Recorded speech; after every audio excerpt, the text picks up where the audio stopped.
द्वापर युग के अंत का समय था। 5000 वर्ष से कुछ और पहले की बात है।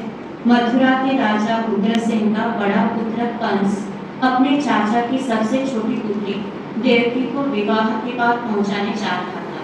देवकी का विवाह वसुदेव जी के साथ हुआ था। तभी मान में आकाशवाणी ने कंस से कहा, जिसे तू रथ में बिठाकर ले जा रहा है, उसकी 8वीं संतान तुझे मार डालेगी। यह सुनते ही कंस तलवार खींचकर देवकी को मारने के लिए तैयार हो गया। वसुदेव जी ने उसे यह वचन दिया कि देवकी को जो भी संतान होगी उसे जन्म होते ही वे कंस को दे दिया करेंगे। वसुदेव जी की बात का विश्वास करके कंस ने देवकी को छोड़ दिया। उसने लौटकर अपने पिता उग्रसेन को कैद कर लिया और स्वयं मथुरा का राजा बन बैठा। जब देवकी को पहला पुत्र हुआ तब उसे वसुदेव जी कंस के पास ले गए। कंस ने पहले तो उसे लौटा दिया, लेकिन बाद में नारद जी ने उसे समझाया कि ब्रज में रहने वाले नंद आदि को और वसुदेव आदि यदुवंशी सभी देवता हैं। इससे कंस ने उस पुत्र को पत्थर पर पटक कर मार डाला। वसुदेव देवकी को उसने कारागार में डाल दिया।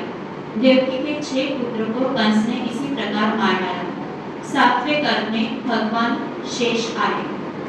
भगवान की आज्ञा से योगमाया ने देवकी के 7वें गर्भ को खींचकर गोकुल में वसुदेव की दूसरी रानी रोहिणी के उदर में स्थापित किया। देवकी के 8वें पुत्र के रूप में भगवान विष्णु स्वयं प्रकट होने वाले थे। पृथ्वी माता की प्रार्थना पर लाखों दैत्यों और घमंडी राजाओं का भार हरण करने के लिए भी भगवान विष्णु प्रकट होने वाले थे।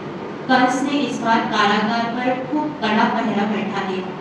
भाद्रपद कृष्ण पक्ष की अष्टमी तिथि थी। बुधवार दिन था। ठीक आधी रात को, जबकि पूर्व दिशा में चंद्रमा उदय होने जा रहे थे, कंस के कारागार में शंख, चक्र, गदा, पद्मलेख, चतुर्भुज रूप से मुकुट, कुंडल आदि आभूषण पहने भगवान विष्णु प्रकट हुए। देवकी की प्रार्थना से भगवान ने अपनी योग माया से नवजात शिशु का रूप धारण किया। उनकी प्रेरणा से जब वसुदेव उनको सूप में उठाकर चलने को तैयार हुए, तब उनके हाथ पैरों की बेड़ियां अपने आप खुल गईं। कारागार के किवाड़ों के ताले, जंजीरें और किवाड़ भी खुल गए। पहरेदार राक्षसों को योग माया ने घोर निद्रा में सुला दिया। बादल छाए थे, वेग से वर्षा हो रही थी और बिजली चमक रही थी। शेष जी अपने फनों को फैलाकर भगवान पर फनों का छाता लगाए वसुदेव जी के पीछे पीछे चल रहे थे। यमुना में बाढ़ आई थी, लेकिन वसुदेव जी भगवान को लिए जब यमुना जी में जाने लगे, तब यमुना जी ने उन्हें मार्ग दे दिया। गोकुल में भी योग माया के प्रभाव से सब लोग सो रहे थे। वसुदेव जी गोकुल में नंद भवन पहुंचे। उन्होंने अपने पुत्र को यशोदा जी के शैया पर सुला दिया और उनकी नवजात कन्या को लेकर वे बंदी गृह में लौट आए। पहुंचते ही कारागार के दरवाजे अपने आप बंद हो गए। हथकड़ी बेड़ी हाथ पैरों में पड़ गई। पहरेदार जाग गए और वह कन्या रोने लगी। समाचार पाकर कंस दौड़ा आया। उसने उस कन्या को देवकी से छीनकर पत्थर पर पटकना चाहा, किंतु उसके हाथ से छूटकर वह कन्या आकाश में चली गई और अष्टभुजा देवी का रूप धारण करके कंस से यह कहकर अदृश्य हो गई कि तेरा मारने वाला कहीं उत्पन्न हो गया है। यह सुनकर कंस को बड़ा दुख हुआ। उसने वसुदेव देवकी को कारागार से छोड़ दिया। राक्षस मंत्रियों की सलाह से आसपास के नवजात बालकों को मारने के लिए राक्षस नियुक्त कर दिए गए। इनमें से पूतना राक्षसी अपने स्तनों में विष लगाकर बच्चों को मार रही थी। वह जब गोकुल में पहुंचकर श्री कृष्ण को गोद में उठाकर दूध पिलाने लगी, तो भगवान उसका दुष्ट भाव जानकर उसके प्राण भी पीने लगे। पूतना छटपटाते हुए राक्षसी रूप धारण करके भागी और दूर जाकर मरकर गिर पड़ी। घृणावर्त राक्षस ने गवंडर बनकर कृष्ण को मारने की चेष्टा की, पर कृष्ण ने उसका गला पकड़ रखा था। गला घुटने से वह भी मर गया।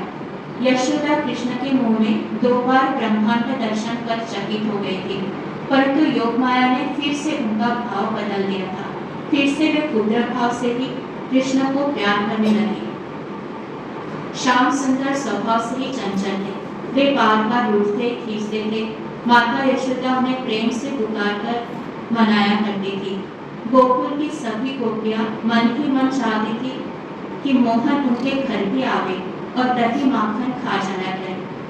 भक्तवत्सल श्री कृष्ण उनकी इच्छा जानकर गोपालकों का दल साथ लेकर उनमें से किसी के घर में चुपचाप घुस जाते थे। छिके पर रखे दही माखन के बर्तन लखुटिया मारते, माखन दही दूध सब स्वयं खाते, गोपालकों को और बंदरों तक को खिलाते और भूमि पर फैला जाते। गोपियां मैया यशोदा के पास बुलाना देने जाया करती थी।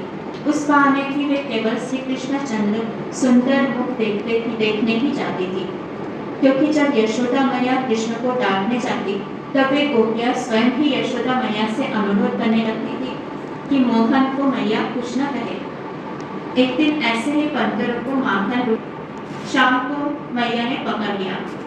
वे शाम को उखल से बांधने लगी। मैया जो भी रस्सी उठाती थी वही 2 अंगुल छोटी पड़ जाती थी। घर की सब रस्सियां एक में जोड़ देने पर भी वे 2 अंगुल छोटी ही पड़ती थी। अंत में मैया को बहुत थकी देखकर श्याम सुंदर अपने आप रस्सियों में बंध गए। जब मैया घर के काम में लगे तब कृष्ण ने घुटनों के बल होकर उखल को आड़ा गिरा लिया और घसीटते हुए नंद भवन के द्वार पर लगे 2 सटे हुए अर्जुन वृक्षों की ओर चल पड़े। दोनों वृक्षों के बीच में से निकलते हुए अड़े हुए उखल को खींचने लगे। इससे दोनों वृक्ष जड़ से उखड़कर गिर पड़े। वे 2 वृक्ष कुबेर के शापग्रस्त पुत्र थे। अब भगवान की कृपा से उनका शाप से उद्धार हो गया। एक दिन एक फल बेचने वाली नंद भवन के सामने आई। श्री कृष्ण उसे फल खरीदने के लिए अपनी अंजलि में धान लेकर चले, लेकिन अंगुलियों के बीच से धान मार्ग में गिरता जाता था। जब वे फल वाली के पास पहुंचे तो अंजलि का सब धान गिर चुका था। फल वाली ने बिना कुछ लिए ही उनकी अंजलि में खूब सारे फल भर दिए, लेकिन जब वह घर पहुंची तो उसने देखा कि उसकी फलों की टोकरी रत्नों से भरी हुई है। गोकुल में बार बार राक्षस आते थे, उत्पात होते थे, इसलिए सब लोग एकत्र हुए। अपनी स्त्रियां, बच्चे, गायों तथा सामान के साथ गोकुल छोड़कर वृंदावन में जा बसे। श्री कृष्ण लगभग 3 वर्ष के हो गए थे। वे भी अब हट करके ग्वालपालकों के साथ छोटे बछड़े चराने जाने लगे। वन में अपने सखाओं के साथ बछड़े चराते हुए वे अनेक प्रकार के खेल खेलते थे। वे जब थक जाते थे तो किसी गोपाल पालक की गोद में सिर रखकर लेट जाते थे। दूसरे पालकों में से कोई उन्हें कमल के पत्ते से पंखा करता था, कोई उनके लिए फल लाता था, कोई गाकर या बाजा बजाकर उन्हें प्रसन्न करता था। यहाँ भी उनको असुरों का सामना करना पड़ा। उन्होंने वत्सासुर, बकासुर, रोमासुर, अघासुर, धेनुकासुर, अरिष्टासुर, केशियासुर आदि अनेक असुरों को मार डाला। एक दिन शाम को गोपालकों के बीच खेलते हुए देख ब्रह्मा जी को उनके भगवान होने पर संदेह हो गया। परीक्षा लेने के लिए उन्होंने बछड़ों का और गोपालकों का हरण कर लिया। उन्हें अपनी माया से गुफा में ले जाकर सुला दिया। श्री कृष्ण ने जब सब जान लिया, वे ब्रह्मा जी के एक शंकर यानी मनुष्यों के पूरे वर्ष भर स्वयं ही बछड़े और बालक बने रहे। ब्रह्मा जी ने जब देखा कि माया से सुलाए बछड़े और बालक तो सो ही रहे हैं, परंतु ब्रज में उतने ही वैसे ही दूसरे बछड़े और बालक श्री कृष्ण के साथ खेल रहे हैं, तो वे बड़े आश्चर्य में पड़ गए। इतने में सब बछड़े और बालक चतुर्भुज विष्णु के रूप में हो गए, अदृश्य हो गए। ब्रह्मा जी ने हंस से उतरकर श्री कृष्ण के चरणों में गिरकर क्षमा मांगी और सब बछड़े तथा बालक लौटा दिए। गोपालक श्री कृष्ण जैसे सखा को पाकर सदा आनंदमग्न और निर्भय रहा करते थे। देवता की चिंता दूर से कभी कभी दर्शन कर पाते हैं। बड़े बड़े ऋषि मुनियों को ध्यान में भी जो नहीं आते, वे परब्रह्म परमात्मा श्री कृष्ण गोपालक का रूप बनाए ब्रज के गोपालकों के साथ खेला करते थे। यमुना जी के भीतर के एक रूप में 100 सीधा कालिया नाग रहता था। एक बार गोपालक गाय चराते हुए उस रथ के पास पहुंच गए और विषैला पानी पीकर प्राणहीन होकर गिर पड़े। श्री कृष्ण ने अपने अमृत वर्षिणी दृष्टि से उनको जीवित किया और वे यमुना में कूद पड़े। नाग ने श्री कृष्ण के मर्म स्थानों में डसकर अपने शरीर के बंधन से उन्हें जकड़ लिया। वे नागपाश में बंधकर निश्चेष्ट हो गए। यह देखकर गोपालक मूर्छित होकर गिर पड़े। ब्रज में अपशकुन होने लगे। इससे घबराकर गोपियां वहां आ पहुंची। सभी बहुत दुखी हो गए। थोड़ी देर में श्री कृष्ण ने अपना शरीर इतना बढ़ाया कि नाग का शरीर डूबने लगा। उसने कृष्ण को छोड़ दिया। श्री कृष्ण कूदकर सांप के सिर पर खड़े हो गए और बांसुरी बजाते हुए नृत्य करने लगे। सांप जो फन ऊपर उठा था उसी पर कूदकर श्री कृष्ण पहुंच जाते। उनके चरणों की जोर से उसके फन चिथड़े चिथड़े हो गए। अंत में नागपत्नियों की प्रार्थना से नाग को उन्होंने छोड़ दिया। उनकी आज्ञा से कालिया नाग यमुना छोड़कर परिवार के साथ समुद्र के रघुनाथ द्वीप में चला गया।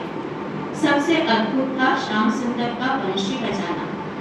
वे जब ललित त्रिभंगी में खड़े होकर वंशी में स्वर फूकने लगते थे तो पक्षी उड़ना चहकना, पशु क्रींचना, भौरे गुंजन करना भूल जाते थे।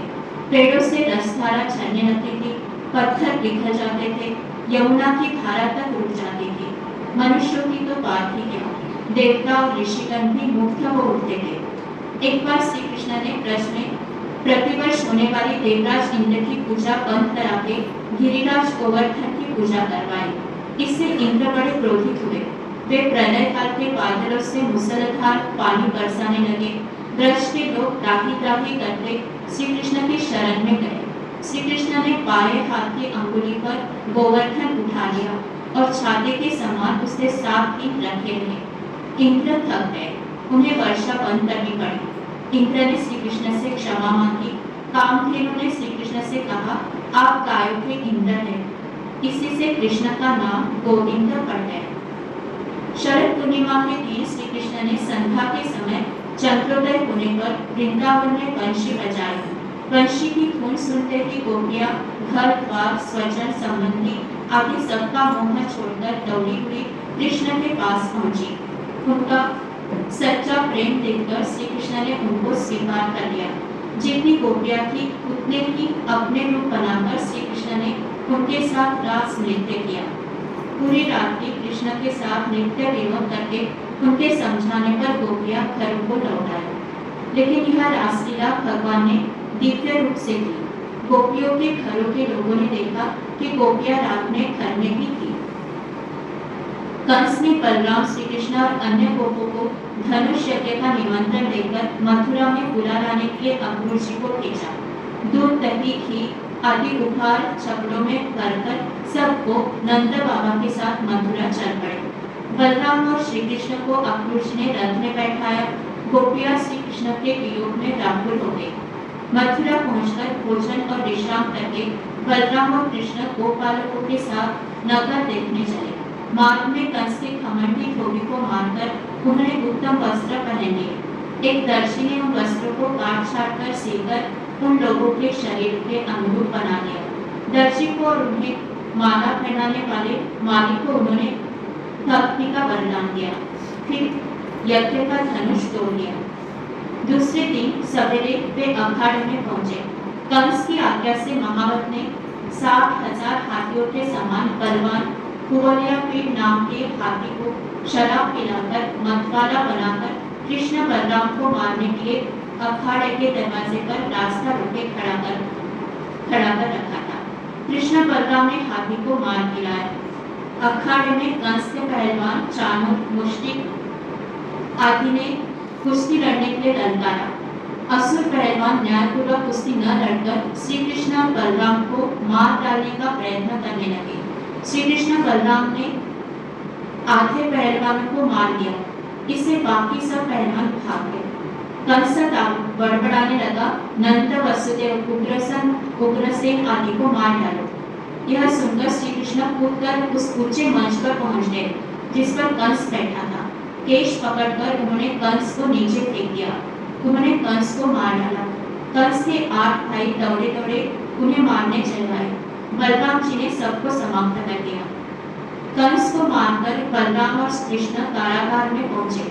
उन्होंने पिता, माता, वसुदेव देवकी की हथकड़ी बेड़ी खोल दी। कृष्ण और बलराम के प्रति वसुदेव देवकी के हृदय में अपार वात्सल्य उमड़ पड़ा।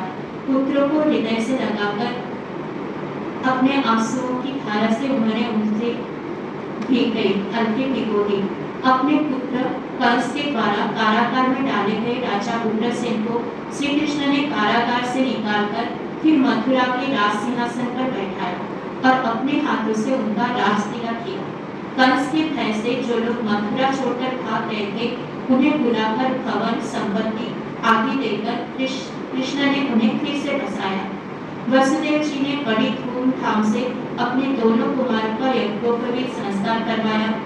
उसके बाद दोनों भाई अध्ययन के लिए सांदीपनि मुनि के आश्रम पहुंचे। गुरु के आश्रम में वे भी दूसरे विद्यार्थियों के समान गुरु की सेवा करते थे। उन्होंने केवल 64 दिन में सब वेद शास्त्र उपवेद और 64 कलाएं सीखी। सांदीपनि मुनि ने उन्हें साक्षात भगवान जानकर दक्षिणा में अपने मरे हुए पुत्र को जीवित लाने की मांग की। दोनों भाई यमलोक जाकर यमराज से गुरुपुत्र को लेकर आए। गुरुदेव को उनका पुत्र दक्षिणा में देकर गुरु का आशीर्वाद प्राप्त करके वे मथुरा लौट आए। कंस का बदला लेने के उसके ससुर जरासंध ने 17 बार मथुरा पर 23 अक्षौहिणी सेना के साथ चढ़ाई की। प्रत्येक बार सेना का संहार करके श्री कृष्ण ने उसे लौट जाने दिया। फिर भगवान श्री कृष्ण की आज्ञा से विश्वकर्मा ने समुद्र में प्रकट हुए एक द्वीप में द्वारका नगर का निर्माण किया। श्री कृष्ण ने मथुरा वासियों को रात को सोते समय ही द्वारका पहुंचा दिया। श्री कृष्ण के गुरुग्रह के साथी सुदामा निर्धन परंतु संतोषी थे। पत्नी के आग्रह से वे एक बार 4 मुट्ठी चूड़े एक पुराने कपड़े में बांधकर साथ लेकर द्वारका पहुंचे। श्री कृष्ण ने उन्हें बड़े आदर से पलंग पर बैठाया। स्वयं रुक्मिणी जी चवर डुलाने लगी और श्री कृष्ण ने उनके चरण धोए। श्री कृष्ण ने सुदामा से गठरी छीनकर चूड़ा खाया और सुदामा की पत्नी को चुपचाप अपार संपत्ति दे दी।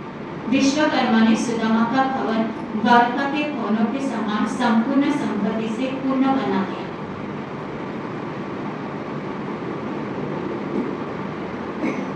ब्राह्मणों के शाप के प्रभाव से यादव भी मोहित हो गए थे। प्रभास क्षेत्र में परस्पर युद्ध करके वे मर मिटे। श्री बलराम जी ने योग के द्वारा अपना वर्तमान रूप त्याग किया।